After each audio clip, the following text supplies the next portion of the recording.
Fajar Merekah di Bumi Papua. Kisah Rasul Papua.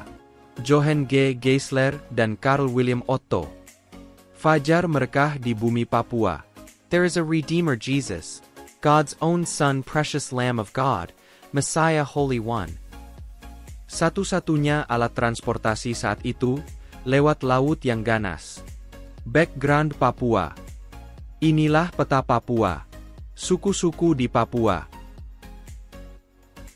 Alam yang masih perawan. Kurang lebih 350 etnis suku. Pemandangan yang menakjubkan. Surga kecil jatuh ke bumi. Tanaman purba. Pisangnya guede banget. Tanaman obat.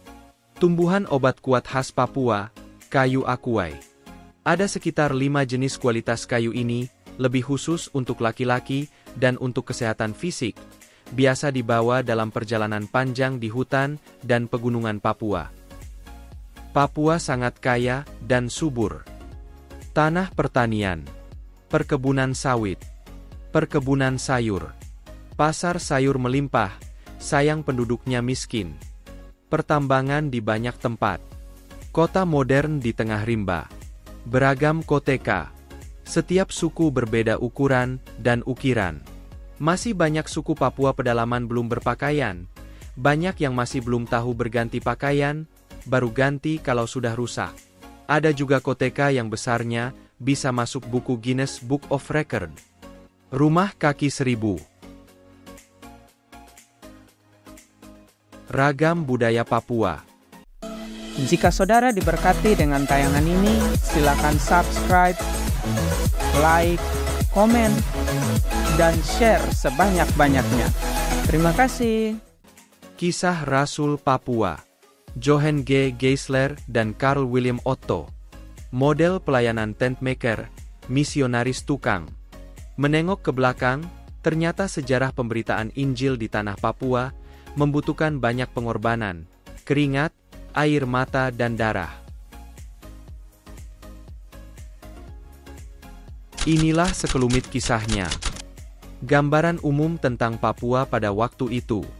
New Guinea ditemukan oleh orang Portugis bernama Meneses pada tahun 1526, sedangkan namanya diberikan oleh seorang Spanyol yang bernama Alvarado pada tahun 1828, jadi 300 tahun kemudian.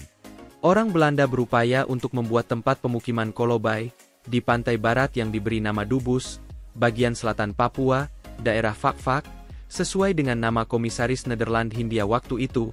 Namun pada tahun 1836, mereka menghentikan usaha itu karena dianggap terlalu mahal dan sia-sia.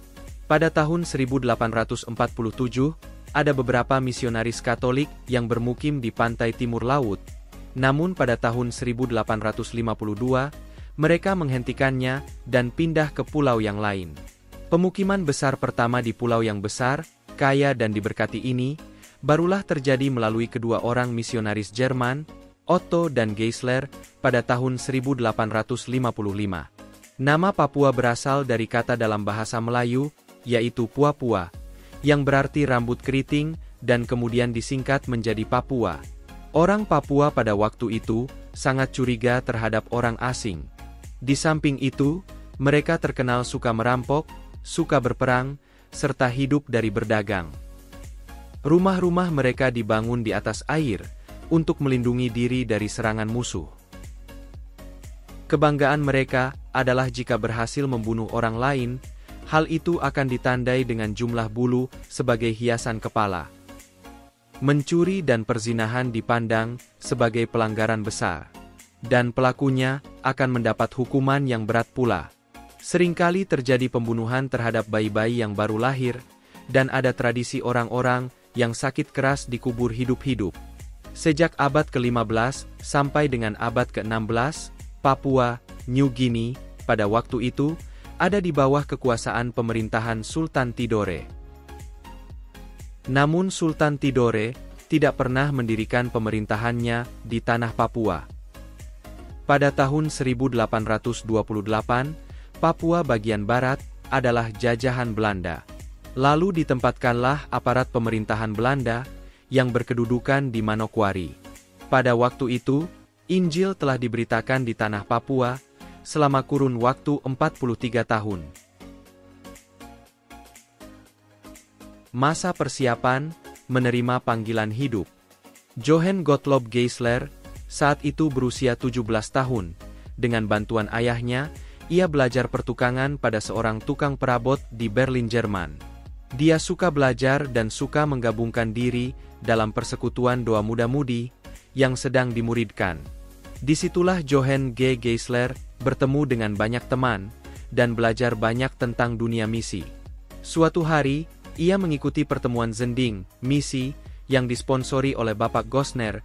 Di sini ia mulai belajar konsep tent maker, pembuat tenda, seperti Rasul Paulus, untuk pengutusan Zending, misionaris, berdua-dua yang disebut Zendeling Tukang, Zendelingswerklieden. Bapak Gosner adalah mantan imam Roma Katolik, yang pada zaman itu pikirannya sangat oikumenis. Ia sendiri tidak fanatik dan sangat keras menentang segala bentuk formalisme. Ia memiliki pandangan misi yang terbuka untuk dunia luas, terutama di tempat-tempat di mana Injil belum diberitakan. Dia tidak tertarik dengan pendidikan Zendeling pada waktu itu, yang harus belajar bertahun-tahun, karena menurut dia, terlalu intelektualistis. Sebaliknya ia punya ide untuk mengirim Zendeling Tukang ke daerah-daerah yang belum pernah mendengar berita Injil. Zendeling Tukang adalah misionaris yang punya keterampilan tukang, petani, pedagang, sehingga dapat memberitakan Injil sambil bekerja mencari nafkah. Mereka tidak digaji, hanya dibantu biaya pelayarannya ke daerah-daerah tujuan. Mereka ini akan menjadi teladan dan memberi contoh yang baik bagi orang lain untuk hidup berdikari. Mereka tidak perlu pendidikan teologi tinggi yang memakan banyak waktu. Orang Kristen dengan keyakinan kuat dan dengan dedikasi yang baik, dapat mengikuti masa persiapan yang pendek, lalu diutus. Kemudian mereka dapat mengikuti teladan hidup Rasul Paulus, yang memberitakan Injil sambil bekerja. Johann Geisler mendengar konsep tent maker ini dalam suatu pertemuan, yang dipimpin oleh Bapak Gosner, tentang pekerjaan Zending. Rupanya saat itu Geisler memakai pakaian yang agak mencolok, sebab saat Bapak Gosner memberikan tantangan misi kepada para pemuda yang hadir, secara khusus dia berpaling kepada Geisler. "Kau yang berbaju biru, bagaimana denganmu? Apakah kau tidak tertarik untuk pekerjaan Zending?" Karena dikonfrontir di depan banyak orang, dengan seruan yang langsung tertuju padanya, Geisler menjawab, "Ya, namun saya tidak punya kemampuan dan tidak yakin apakah saya bisa menjadi seorang Zendeling yang baik." Akan tetapi, Gosner menguatkan dia, sehingga Geisler mau mengikuti pelatihan. Mula-mula pada waktu senggangnya, tapi kemudian ia mulai belajar serius di rumah Bapak Gosner sendiri. Sekarang nyata, bahwa Geisler tidak hanya dikenal melalui baju birunya, tapi juga lewat kepribadiannya. Pada tanggal 28 Februari 1852, ketika berusia 22 tahun, Geisler diteguhkan sebagai seorang Zendeling, dan menjadi salah satu utusan Gosner. Di Zetten, tanah Belanda waktu itu, Pendeta O.G. Heldering juga telah mengadakan kerjasama dengan Gosner. Ia setuju dengan ide misionaris tukang sebagai pekerja Zending, misi di ladang Tuhan. Pada tahun 1848, Pendeta O.G. Heldering membentuk suatu perhimpunan Zendeling Tukang di Belanda, yang didirikan dengan tujuan untuk mengutus para Zendeling Tukang yang terampil ke daerah-daerah yang masih dalam kegelapan atau belum terjangkau Injil. Mereka yang akan pergi ke Indonesia, Hindia Belanda, ditampung sementara di Zetten, untuk belajar bahasa Belanda, dan dipersiapkan untuk berangkat. Geisler dengan rekannya Schneider, pada bulan Maret 1852, berjalan kaki dari Berlin ke Zetten. Pada tanggal 25 April 1852, mereka tiba di Zetten.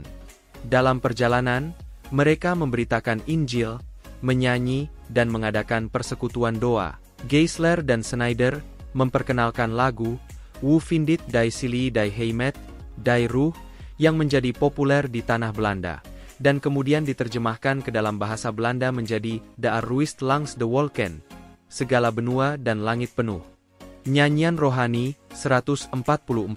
Rupanya Geisler seorang pengkhotbah yang menarik, sehingga dalam penginjilan dari kampung ke kampung dan kota ke kota, selama perjalanan itu, ada 7 orang pemuda mengaku dosa mereka. Padahal ke depan selama hampir 15 tahun, saat Geisler bekerja di tanah Papua, ia hanya dapat membaptis 6 orang, dan itu juga adalah budak-budak asing yang telah ditebus olehnya. Di Zetten inilah, Johann Gottlob Geisler bertemu dengan Karl Wilhelm Otto, partner Zendeling yang sudah dilatih sebelumnya oleh pendeta O.G. Heldering.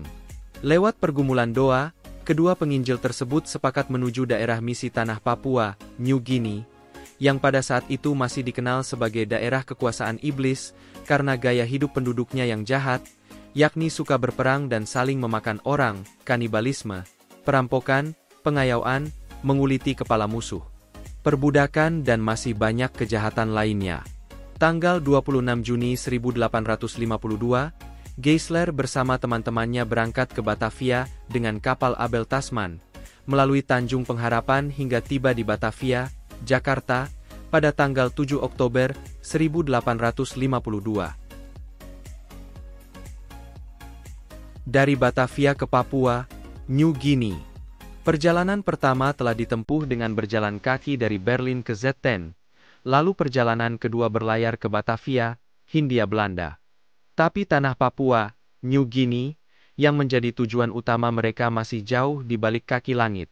Sebelum ke Papua, New Guinea, mereka harus minta izin dari pemerintah Hindia Belanda dan belajar bahasa Melayu. Di Batavia ada sebuah persekutuan pekabaran Injil, Upreach and Outreach, ke dalam dan keluar, yang setia menemani mereka dengan baik. Schneider akhirnya memutuskan menjadi Zendeling pedagang di Makassar, sedangkan Otto dan Geisler tetap dipersiapkan untuk melayani ke tanah Papua, New Guinea. Mereka pernah mendengar bahwa di tanah Papua, New Guinea, belum ada pemerintahan, orang masih hidup dalam kegelapan, sebagai pemakan manusia, kanibal, dan ada berbagai macam berita mengerikan lainnya yang mereka dengar tentang tanah Papua, New Guinea.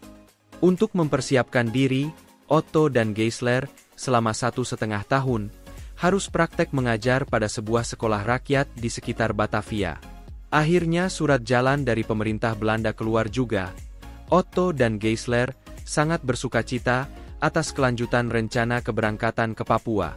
Geisler menulis dalam suratnya kepada Gosner sebagai berikut, "Terpujilah Tuhan, karena waktu yang telah lama kami nantikan akhirnya tiba. Kami akan berangkat ke suatu tempat yang belum pernah didatangi dan ditinggali misionaris seorang pun.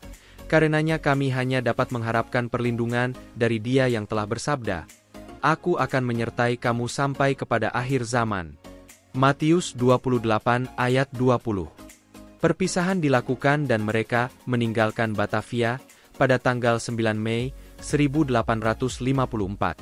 Di Makassar, mereka bertemu kembali dengan teman Zendeling utusan Gosner, Schneider, yang menyarankan agar mereka sebaiknya mencari nafkah sebagai pedagang daripada harus berangkat ke New Guinea.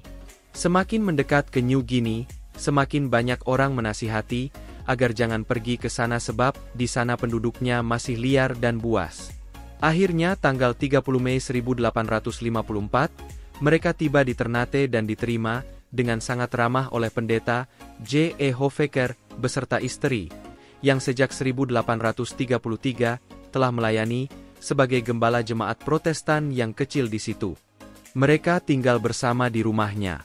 Di sana mereka belajar, memperdalam bahasa Melayu, serta belajar, mengkaji, berbagai informasi tentang situasi kondisi Papua.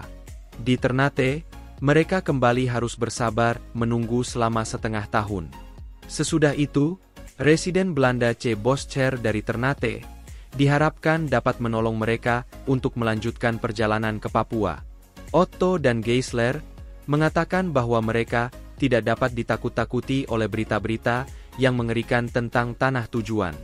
Melihat kesungguhan hati mereka, banyak orang mulai memberi bantuan atau dukungan bagi perjalanan mereka. Seorang guru, Wehker dari Ternate, sangat kagum melihat keberanian mereka sehingga merelakan putranya yang bernama Fritz berusia 12 tahun untuk menjadi pembantu bagi mereka. Semua perjalanan kedua utusan ini dibayar oleh Persekutuan Pekabaran Injil ke dalam dan keluar. Ditambah dengan sejumlah kecil modal awal untuk usaha mereka sebesar 300 gulden. Otto dan Geisler mengumpulkan bermacam-macam barang, termasuk beberapa ekor sapi dan ternak kecil ditambah banyak tanaman. Tiba di Mansinam. Dalam nama Tuhan kami menginjak tanah ini.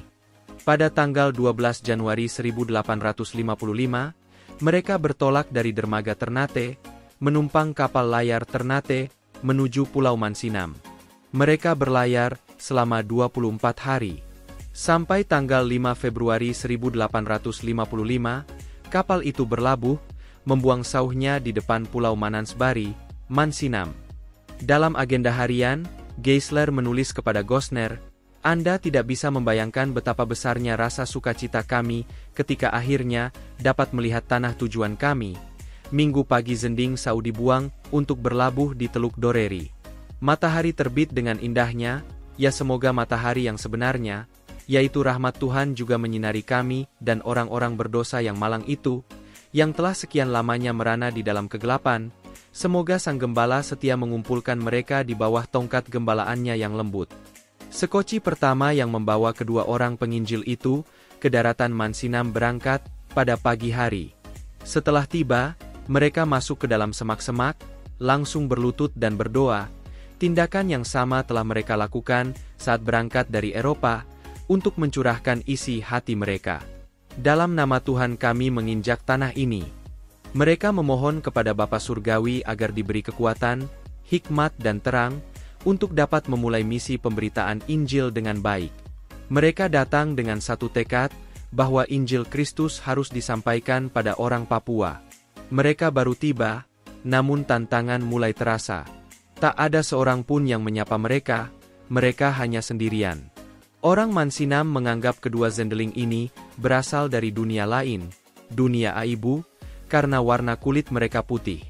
Banyak kesulitan terjadi karena penduduk Mansinam dan Manokwari belum dapat menerima Otto dan Geisler. Mereka masih berpegang pada kepercayaan animisme dan dinamisme yang kuat. Penduduk juga belum mengerti pekerjaan dan apa tujuan kedatangan kedua utusan Injil tersebut. Gambaran yang didapat kedua utusan sewaktu di tanah Jerman tentang sistem kehidupan penduduk New Guinea ternyata jauh berbeda dari apa yang mereka lihat sendiri saat itu. Penduduk belum memerlukan hasil pertukangan mereka. Akhirnya sering terjadi salah paham dalam pemberitaan Injil. Akibatnya Otto dan Geisler harus bekerja sendiri, membuka hutan sendiri, membuat rumah sendiri, dan banyak pekerjaan lain yang harus mereka kerjakan sendiri. Bahkan apabila mengalami kesakitan dan kesulitan, mereka harus berusaha sendiri agar dapat terlepas dari berbagai kesulitan tersebut. Apakah mereka benar-benar manusia?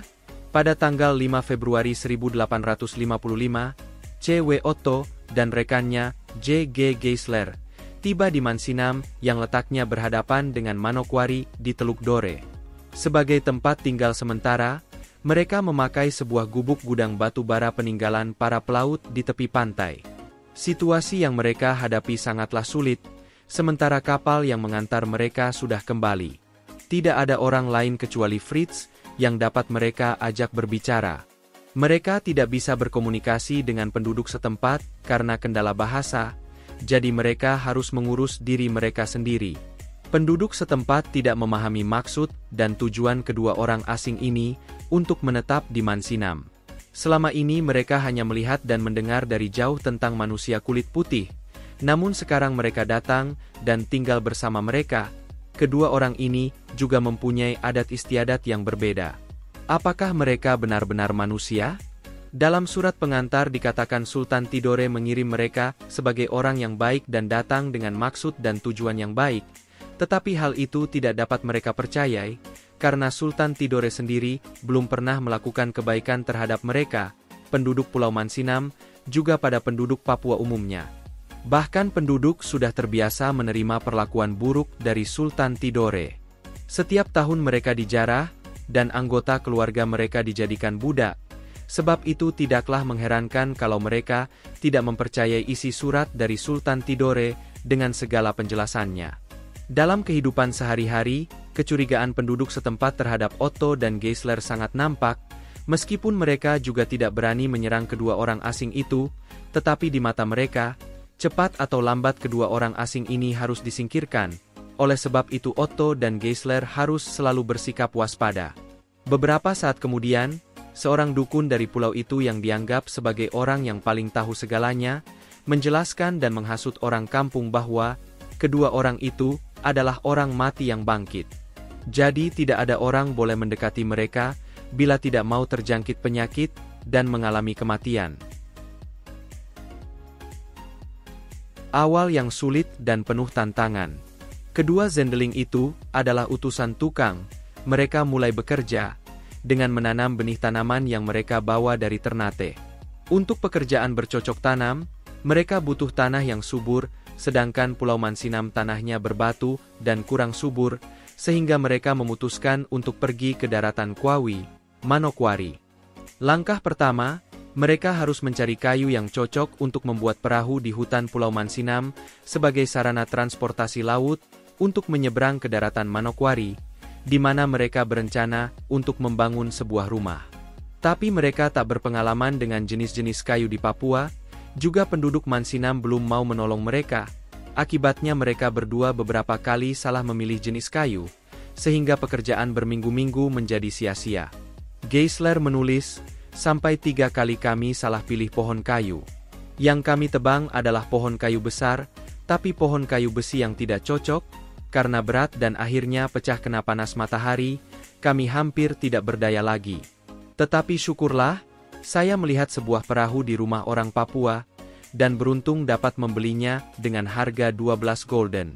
Dengan perahu itulah kami menyeberang Teluk Dore, Kwawi, ke daratan Manokwari, dan setiap hari kami bekerja menebang pohon, lalu pada malam harinya mendayung perahu kembali ke Pulau Mansinam.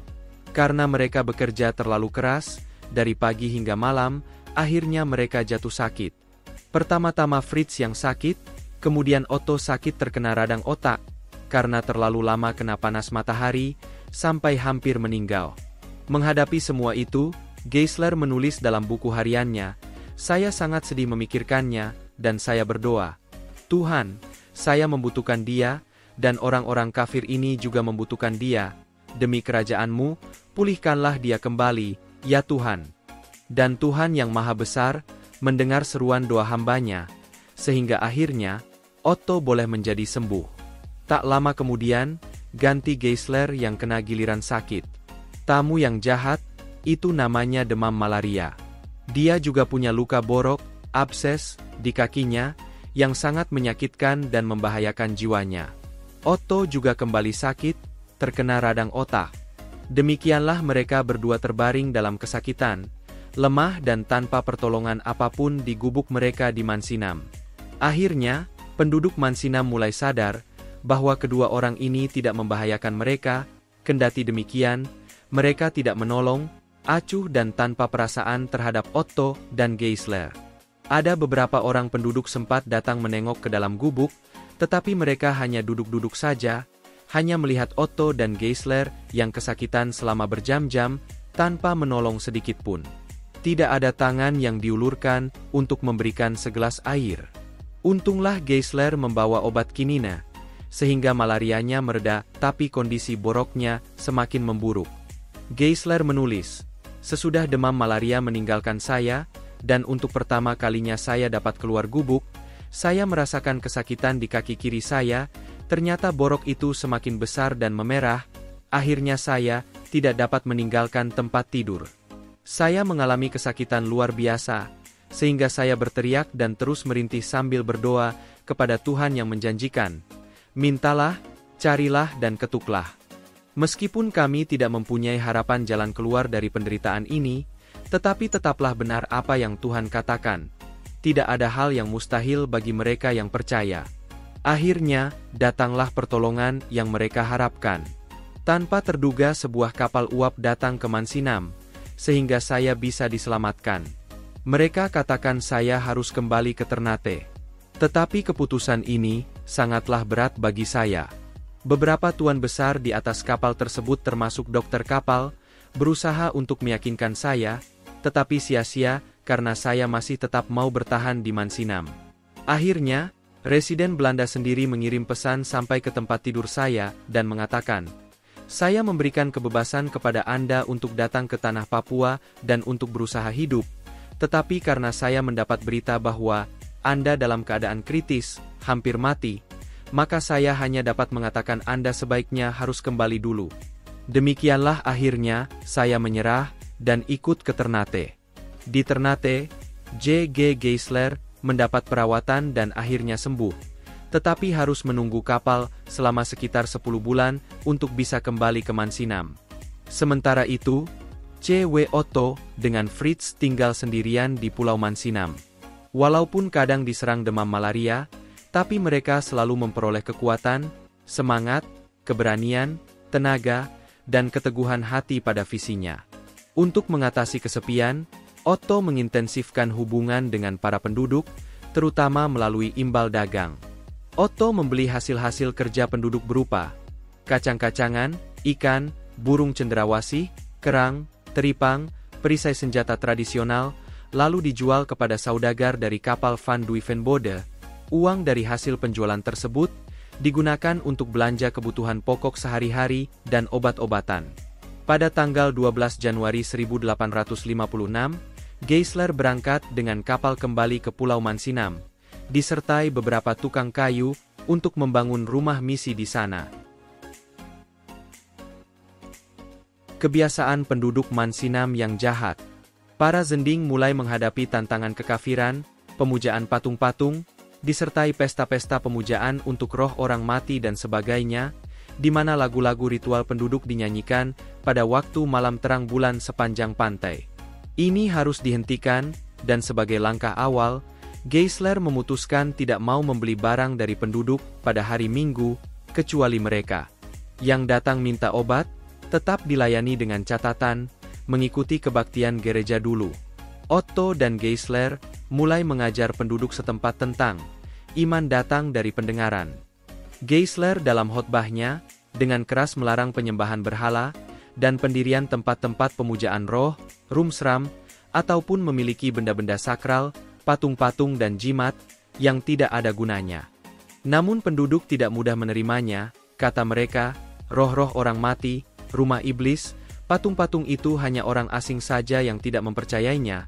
Lalu mereka meminta kepada Geisler untuk mengusahakan orang-orang mati mereka bangkit, baru mereka dengan rela akan menyerahkan korwar, patung-patung, dan hanya mengikuti ibadah hari Minggu. Selain penyembahan berhala, juga ada masalah pengayauan. Balas dendam atas kematian, masalah suanggi, orang hidup yang memegang kuasa jahat atau okultisme, juga banyak terjadi di mana ada ibu-ibu tua yang tidak berdosa, kadang dibunuh, karena dicurigai sebagai suanggi, perburuan budak yang mengakibatkan kepedihan dan kecemasan bagi penduduk setempat. Otto dan Geisler pernah menebus beberapa budak orang Numfor. Tapi jika Otto dan Geisler mengadakan ibadah pada hari Minggu, menggunakan bahasa Numfor, maka orang setempat tidak mau hadir, karena mereka merasa malu, mendengar dan memakai bahasa ini. Hal ini baru disadari beberapa tahun kemudian. Penduduk lokal juga punya kebiasaan membunuh orang yang kapalnya kandas, karam, agar dapat merampok barang-barangnya. Orang kampung menganggap bahwa penumpang kapal karam itu mendapat kutukan, karena malapetaka tersebut berasal dari roh-roh jahat. Otto dan Geisler pernah 2 kali menyelamatkan beberapa orang Eropa yang kapalnya karam, namun sebagian besar penumpang lainnya dibunuh oleh penduduk. Penyelamatan para pelaut Belgia yang kapalnya karam. Pada tanggal 25 September 1856, 12 orang datang dalam kondisi lemah. Mereka baru selamat dari kecelakaan kapal Belgia Konstan. Kapal itu menabrak batu karang dan pecah di sebelah selatan Pulau Mansinam. Orang-orang Papua pada saat itu melihat pada punggung salah satu awak kapal terdapat tulisan doa dalam bahasa Belanda, lalu membawa mereka kepada Otto. Mereka merawat, serta memberi makan anak buah kapal yang kena musibah tersebut selama 6 bulan. Kedua misionaris dengan bantuan tukang dari kapal tersebut, bersama 4 orang tukang dari Halmahera, Gelela, berhasil menyelesaikan pembangunan rumah misi. Otto mengadakan pelayanan kebaktian setiap minggu kepada penduduk setempat dalam bahasa Belanda. Pemberitaan Injil mulai menampakkan hasilnya. Geisler dalam buku hariannya menulis, "Kami beberapa kali menolong para pelaut dari kapal-kapal dagang Jerman dan Belanda yang karam di perairan Papua. Pekerjaan menolong bukanlah sesuatu yang mudah, karena membutuhkan pengorbanan yang tidak sedikit, dan kerelaan untuk merawat, memelihara sejumlah besar pelaut, serta memberi pengobatan." Penyelamatan para pelaut Jerman yang kapalnya karam. Pada bulan Maret 1857, terdengar berita ada kapal dagang Jerman terdampar pada batu karang di kawasan Teluk Cendrawasih. 3 orang anak buah kapal itu sudah dibawa ke Windesi untuk dijadikan budak atau mau dibunuh. Untuk menyelamatkan ABK kapal lainnya, Otto dan Geisler menyiapkan uang, lalu menyewa sebuah perahu dengan 22 laki-laki pendayung. Mereka juga membawa barang-barang dagangan untuk barter. Tetapi seorang harus tetap tinggal di Mansinam. Akhirnya mereka membuang undi, siapa yang harus berangkat, dan pilihan jatuh pada Geisler, sehingga ia yang berangkat dengan para pendayung. Pada tanggal 11 April 1857, Geisler berhasil menebus 3 orang awak kapal tersebut. Sebenarnya masih ada seorang tawanan lainnya, tapi ia dibawa ke tempat yang lebih jauh. Kemudian ada berita bahwa tawanan itu telah meninggal, dibunuh dengan kejam oleh para bajak laut di semenanjung Wandamen. Karena itu Geisler dan para pendayungnya memutuskan kembali ke Mansinam. Ketiga awak kapal yang diselamatkan itu, dalam keadaan sakit, terus dirawat oleh Otto dan Geisler sampai sembuh. Lalu mereka berangkat dengan kapal, dan tiba dengan selamat di tanah air mereka, Jerman. Pemerintah Belanda, Den Haag, mendengar bagaimana kedua misionaris Otto dan Geisler mempertaruhkan nyawa dan milik mereka untuk menyelamatkan anak buah kapal yang karam itu. Sebagai tanda terima kasih kepada Otto dan Geisler, diberikan hadiah berupa penggajian bulanan masing-masing sebesar 250 gulden. Dalam agenda Geisler tertulis, mereka merasa bersukacita karena sekarang mereka tidak perlu lagi hidup semata-mata dari uang persembahan misi dari Badan Zending, tetapi mereka dapat tambahan berkat berupa gaji dari pemerintah Belanda, sehingga mereka dapat hidup lebih leluasa dalam menjalankan tugas. Dari Mansinam ke Kwawi, Manokwari. Karena pekerjaan yang berat, Geisler mendapat luka di kakinya dan berkembang menjadi luka borok, kudis dan berbau. 2 tahun kemudian yaitu 1859, Otto menikah. Sedangkan Geisler kondisinya semakin memburuk, ia menulis surat kepada tunangannya di Jerman, bahwa ia khawatir tidak akan pernah bertemu lagi. Otto menikah dengan seorang wanita Kristen dari Ternate. Dari pernikahan itu, mereka dikaruniai anak-anak, dan mereka adalah pemilik kubur-kubur pertama dari pekerjaan para Zending di tanah Papua ini. Banyak pekerjaan yang harus dikerjakan, Injil Kerajaan Surga harus disampaikan, selain di Mansinam, juga ke daerah-daerah lain, maka Otto pindah dari Pulau Mansinam ke Kwawi daratan Manokwari, untuk membuka lahan pekabaran Injil di sana. Di Kwawi, Nyonya Otto membuka sekolah gratis di rumahnya, namun akhirnya ditutup, karena adat setempat tidak memperkenankan anak gadis belajar bersama dengan anak pria. Sedangkan Geisler tetap melanjutkan pekerjaan penginjilan di Mansinam. Pekerjaan penginjilan begitu berat, sementara kelengkapan obat-obatan tidak ada. 7 tahun berlalu tanpa melihat hasilnya. Awal November 1862, Karl Otto sakit keras beberapa hari. Akhirnya pada tanggal 9 November 1862, ia menghembuskan nafas terakhir pulang ke rumah bapa. Kemudian Otto dikuburkan di halaman rumahnya di Kwawi. 7 tahun lamanya ia bekerja, tanpa melihat hasil kerjanya, belum ada seorang Papua pun yang mau percaya. Namun demikian sebelum meninggal, Otto menaikkan doa dan harapan. Meskipun sekarang saya tidak melihat hasil kerja saya, namun saya berharap di sorga kelak dapat bertemu dengan orang Papua, biarpun hanya satu. Penduduk menganggap kematian Otto ini sebagai balas dendam dari roh-roh jahat, karena para Zending itu terlalu berani menentang mereka. Inilah harga yang harus dibayar bagi pekerjaan Injil di tanah Papua. Banyak tantangan dan hambatan yang dialami oleh kedua utusan Injil itu, namun oleh karena cinta mereka yang besar kepada Tuhan, mereka tetap setia menjalankan tugas dan panggilan mereka. Otto selalu mempunyai pengharapan di tengah kesulitan dan tantangan yang ia hadapi. Mazmur 126 ayat 5-6.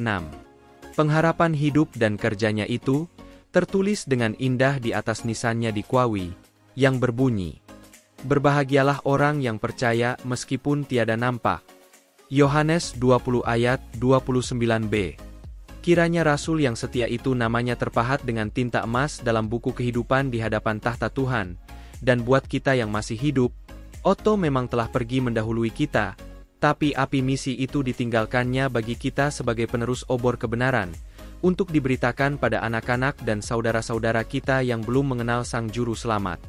Giat dan setialah mengerjakan tugas pelayananmu, agar kelak dapat berjumpa dengan Gembala Agung kita, dan berjabat tangan dengan para rasul di surga, rumah tempat kediaman kita. Amin. Utusan Zendeling baru tiba. Tahun 1861, Mansinam diserang wabah cacar, akibatnya sepertiga penduduk meninggal.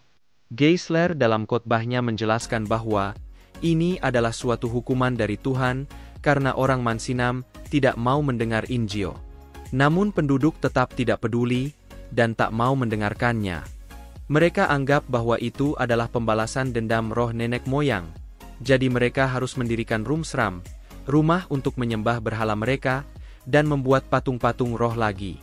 Tanggal 18 April 1863, para zending baru dari Belanda tiba di Teluk Dore. Nyonya Janda Otto sudah berangkat ke Ternate sehari sebelumnya karena akan melahirkan. Sebelum rombongan ini tiba, seorang utusan Gosner, yaitu pendeta J.S. Rich, telah membeli barang-barang milik pendeta Otto dan mendiami rumah tersebut. Rombongan baru zending yang datang adalah pendeta J.L. Van Hasselt beserta istrinya. Mereka tinggal bersama pendeta J.S. Rich dan keluarga di Kwawi, sedangkan pendeta Klaasen dan istri, serta pendeta Otterspoor menumpang di rumah pendeta Geisler di Mansinam. Kirk der Hopen, atau Gereja Pengharapan dibangun.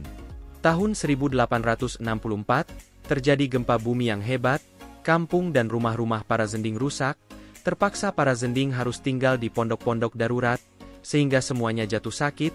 Mereka harus berangkat ke Ternate untuk berobat. Keadaan sungguh-sungguh sangat buruk. Selain gempa bumi, wabah cacar juga melanda Mansinam dan Manokwari.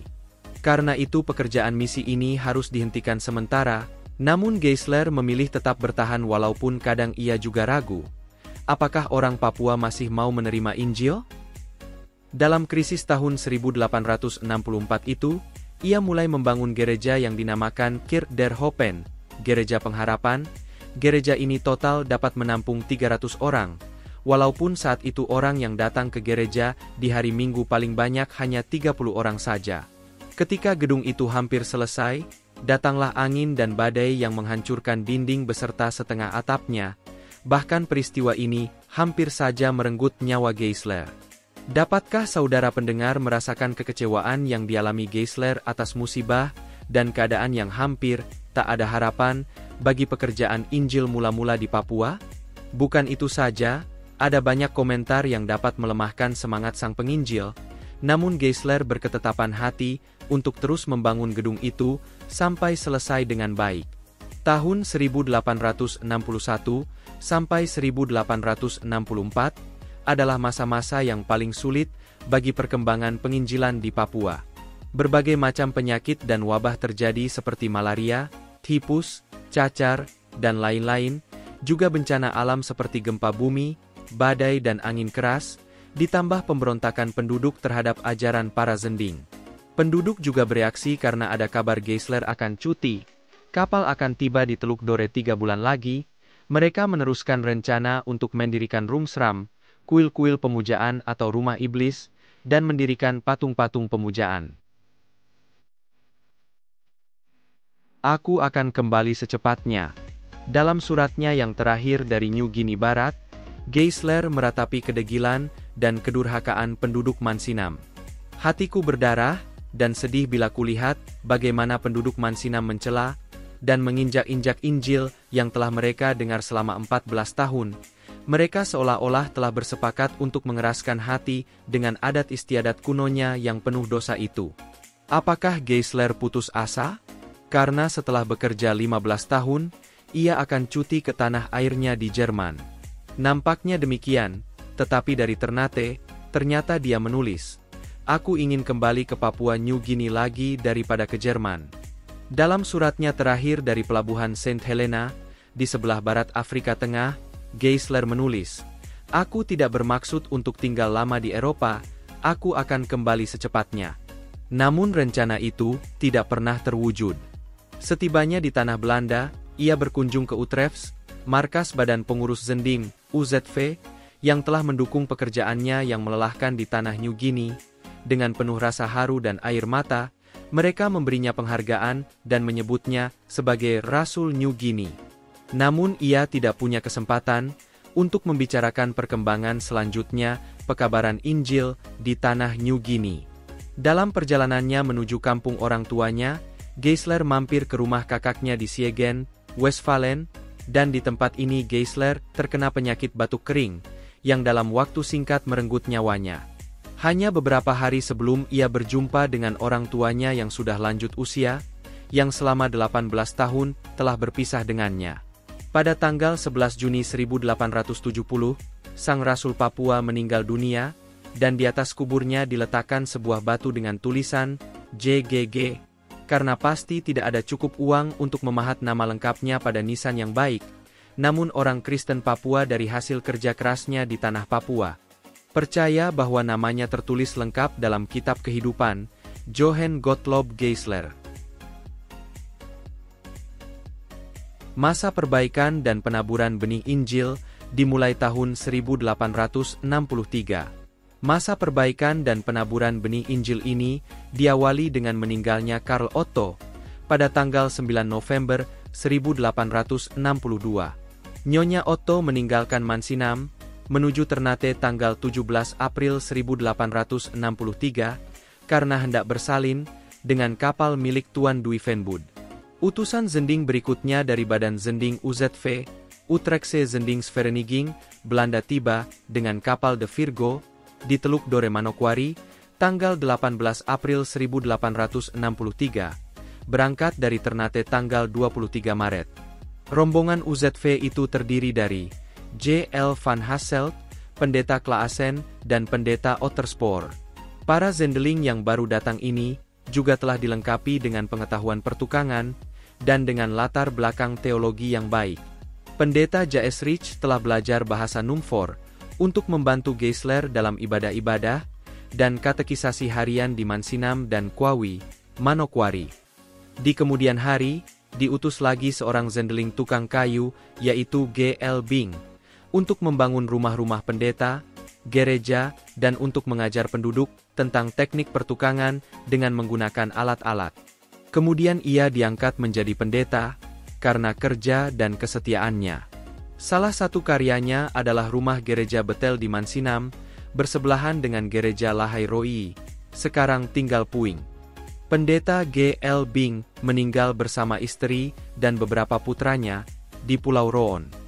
Tahun 1870 sampai 1899. Pendeta Kemp 1866 sampai 1871 adalah seorang pendeta pertanian yang bekerja di Meoswar, kemudian bekerja di Andai, dan meninggal sebelum orang Arfak menerima Injil dan mempraktekkan pengetahuan yang diajarkannya. Ia diganti pendeta Wolders, yang bekerja untuk orang Arfak, mengajar orang Arfak bercocok tanam kacang merah, brenebun, kentang, dan lain-lain. Pendeta Wolders juga mendirikan percetakan buku yang pertama di Andai, 1867 sampai 1892, dibantu pendeta Ruiz, yang adalah pendeta pedagang. Pendeta dan Nyonya Wolders meninggal di Andai, kuburannya masih ada sampai sekarang, di tepi sungai Andai di bawah pohon-pohon langsat. Pendeta-pendeta yang datang kemudian membantu pekerjaan di sekitar Manokwari, ada yang bekerja di Manokwari, di Andai, di pesisir timur yaitu Wariap, Momi, Shari, Meoswar, hingga sampai ke Windesi dan Yende di Pulau Roon. Ada banyak kesulitan dan tantangan yang dialami pada masa ini, seperti penduduk lokal masih sukar percaya Injil, tetap hidup dalam penyembahan berhala dan kejahatan. Otto pernah mengajar bahasa Melayu kepada orang Mansinam dan Kwawi, Manokwari, di sekolah desa, namun akhirnya ditutup, karena banyak orang tua protes, kenapa anaknya harus belajar bahasa Melayu.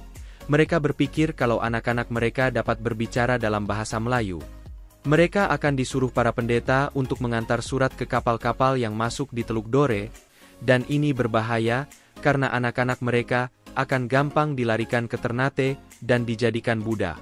Para pendeta harus belajar bahasa Numfor, sebagai bahasa komunikasi dengan penduduk, dan digunakan dalam kebaktian-kebaktian. Menurut catatan, penduduk Mansinam waktu itu berjumlah sekitar 300 jiwa, namun yang datang dalam kebaktian sangat sedikit. Para Zendeling selalu mengadakan kebaktian berganti-ganti di Kwawi, Manokwari, dan Mansinam, minggu pertama di Mansinam, lalu minggu berikutnya di Kwawi, Manokwari. Pekabaran Injil harus dibarengi dengan pemberian materi atau hadiah bagi masyarakat seperti pakaian, pisau dan lain-lain. Jika tidak, masyarakat tidak mau datang dan dengar Injil. Selain tantangannya, ada juga keberhasilan yang telah dicapai, yaitu para Zendeling memiliki keahlian di berbagai bidang, sehingga semakin mudah kontak dengan masyarakat sebagai target penginjilan. Beberapa anak suku diadopsi sebagai anak angkat. Inilah cikal bakal keberhasilan penginjilan seperti Timotius Awendu dan Petrus Kaviar, yang kemudian hari menjadi guru di kampung halamannya sendiri. Pada masa ini, ada 18 orang Zendeling melayani di New Guinea, namun ada 6 orang meninggal dunia, 3 orang dipulangkan karena sakit, 3 orang berhenti karena tidak tahan dengan situasi kondisi yang sulit pada waktu itu, 3 orang dipindahkan karena kurang sanggup bekerja. Sehingga hanya tersisa 3 orang saja yang taat dan setia bekerja dengan sekuat tenaga dalam pekerjaan misi ini selama 25 tahun. Dalam masa penaburan benih Injil di tanah Papua ini, tidak sedikit pengorbanan yang telah diberikan oleh para pelopor Injil di tanah Papua, banyak korban jiwa dan materi, namun sampai saat itu, jumlah orang yang bertobat dan percaya barulah 22 orang. Jadi Anda dapat bayangkan betapa sulitnya orang Papua pada saat itu untuk menjadi orang percaya. Kalau dilihat dari jumlah tersebut, berarti 1 tahun hanya ada 1 orang yang bertobat, atau bahkan tidak ada sama sekali. Peringatan Injil masuk bumi Papua. Masyarakat lokal Papua pada akhirnya mengakui, lebih dari 90%, mereka adalah umat Kristen, kecuali beberapa suku tertentu. Dan mereka mengenal budaya modern, bahkan memperoleh kemajuan peradaban maupun ekonomi, karena jasa para Zendeling, misionaris, yang telah rela meninggalkan tanah air mereka di Eropa, berkorban harta, keluarga, bahkan nyawa, untuk membawa berita Injil keselamatan kepada mereka. Bahkan Manokwari, Kwawi, adalah kota administratif pertama yang dibangun oleh para Zendeling, misionaris, bersama masyarakat lokal Papua. Itulah sebabnya Manokwari disebut dan ditetapkan sebagai kota Injil. Tanggal 5 Februari, ditetapkan dan diperingati setiap tahun, sebagai tanggal masuknya Injil ke bumi Papua. Peringatan dilakukan terutama di Pulau Mansinam dan kota Injil Manokwari. Inilah pintu masuk ke Pulau Mansinam, tertulis, Welcome to Mansinam, the Gospel Island. Mars for Jesus Manokwari, 17 Mei 2014. Dalam momen peringatan Paskah, Mei 2014 di Manokwari, kota Injil yang dibangun oleh para misionaris dan penduduk lokal, telah diadakan kegiatan Mars for Jesus. Perwakilan dari berbagai suku Papua berkumpul di Manokwari untuk memuji dan menyembah Tuhan bersama, mensyukuri jasa para misionaris yang telah berjuang di tanah Papua.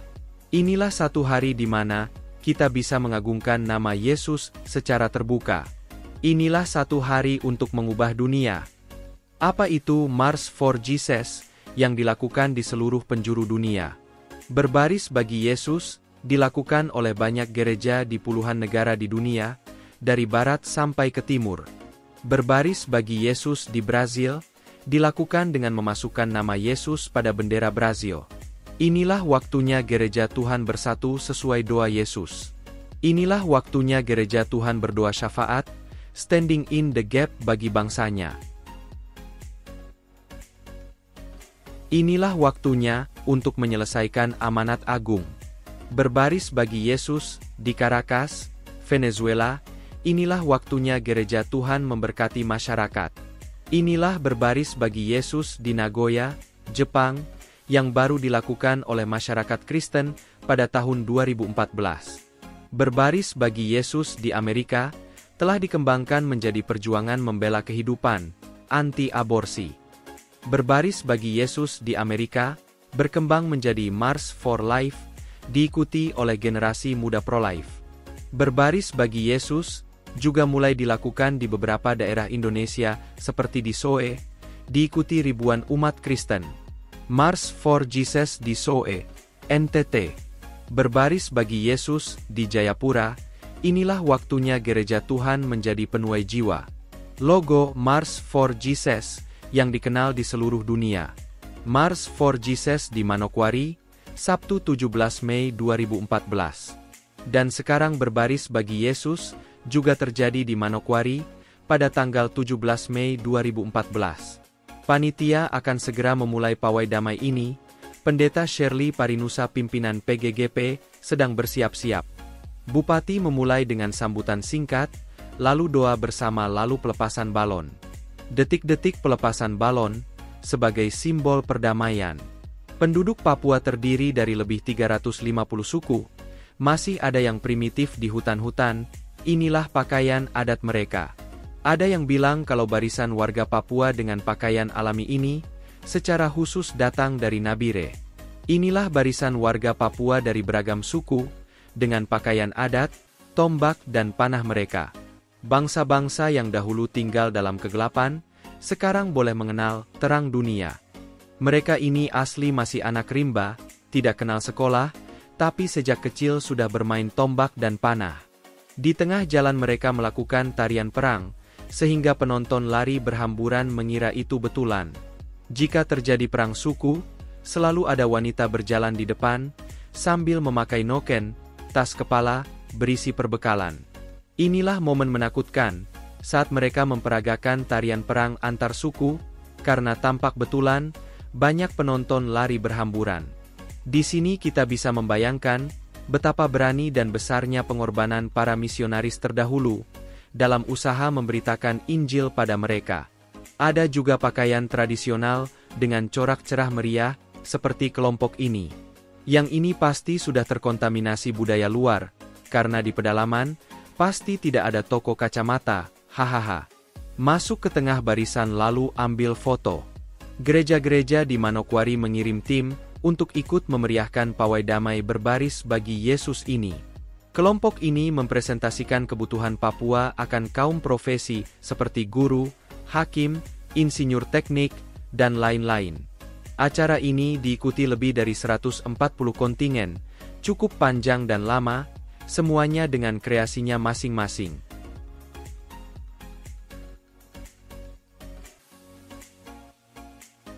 Kontingen ini memakai baju batik Papua, dengan corak hijau segar, dengan kombinasi bulu cendrawasih. Dengan memperhatikan pakaian yang mereka pakai, kita bisa melihat kekayaan budaya Papua. March for Jesus ini, sudah berhasil menampilkan kemeriahan bagi warga, tetapi masih banyak yang perlu disempurnakan. Yang ini imam besar atau Pontius Pilatus ya? Lihat dua wartawan di sisi kiri, sibuk mengabadikannya. Selain barisan berjalan, ada juga beragam bentuk lainnya, seperti panggung boneka, perahu Nuh, sepeda pancal, dan lain-lain. Ini barisan guru misi Petra, mau ikut nampang juga rupanya, hahaha. Sebagai selingan, ada juga yang menampilkan karakter Disney, Mickey Mouse bahkan badut. Sambil berbaris bagi Yesus, ada juga yang mampir beli pinang, lalu kembali masuk barisan sambil makan pinang. Semoga tahun mendatang bisa dibuat lebih baik lagi, dengan persiapan yang lebih matang, puji Tuhan. March for Jesus, 1 hari untuk mengubah dunia. Pengiriman bantuan untuk Papua. Bantuan pakaian dari Surabaya, sebanyak 14 koli, mulai kami kirimkan ke Jayapura, Papua. Diangkut dari kantor NAT, dengan mobil pick-up sewaan. Sebelum dikirim, bantuan pakaian ini disortir dulu, yang tidak layak kami pisahkan untuk dibuang. Karung berisi pakaian ini, lalu kami kirim ke Tanjung Perak, untuk dimasukkan dalam kontainer. Satu persatu dari 14 koli pakaian ini dimasukkan, dan ditata dalam kontainer, selanjutnya dikirim dengan kapal. Selain pakaian layak pakai, kami juga mengirimkan ratusan paket Jailbox untuk anak-anak Papua. Kisah Alkitab Anak Ceria, Traktat Komik Cik, VCD animasi anak-anak, VCD animasi Pahlawan Iman, peralatan tulis, peralatan mandi, permen, biskuit, snack. Inilah Joybox atau kotak sukacita. Kalau tidak ada anak Tuhan yang mau memberi, jangan heran kalau ada kelompok lain yang akan mensuplai kebutuhan mereka.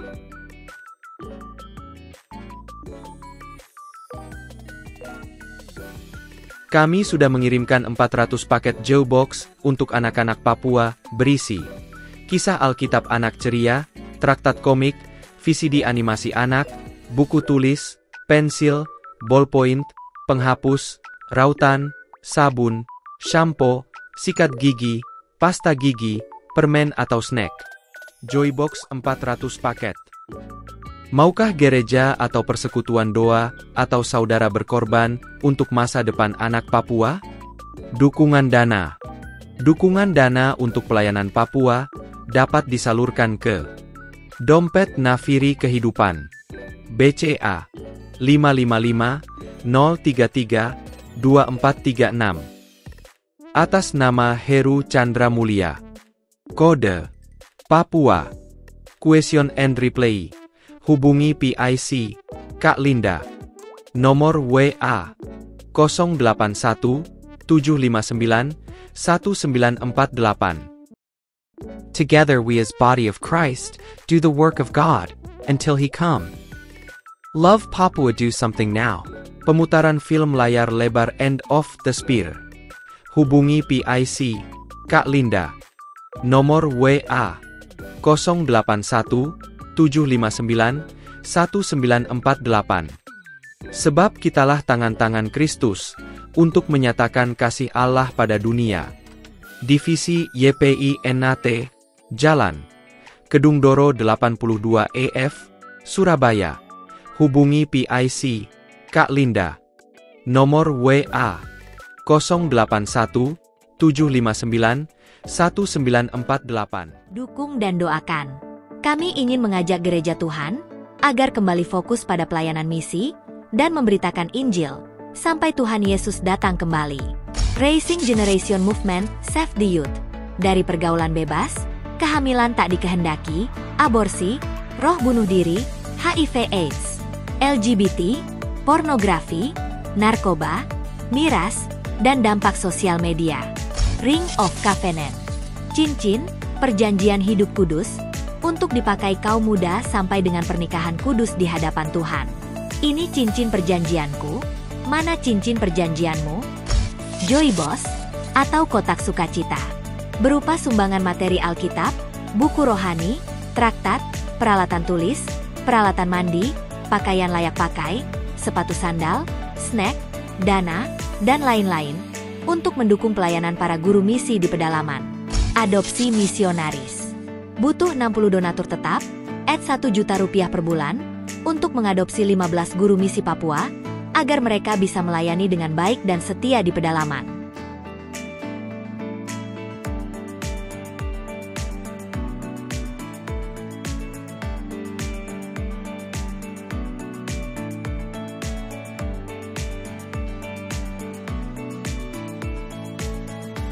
Konten kreator. Kami akan membuat beragam tayangan YouTube, berisi berbagai laporan pelayanan, pelajaran dan presentasi misi. Subscribe dan bunyikan lonceng notifikasi, untuk menerima update terbaru dari pelayanan yang kami lakukan. Donasi. Kirimkan donasi Anda untuk mendukung pelayanan ini. BCA 555 033 2436. Atas nama Heru Chandra Mulia. Kode, bisa pilih salah satu. Salam kehidupan. Pro Life. RGM Surabaya.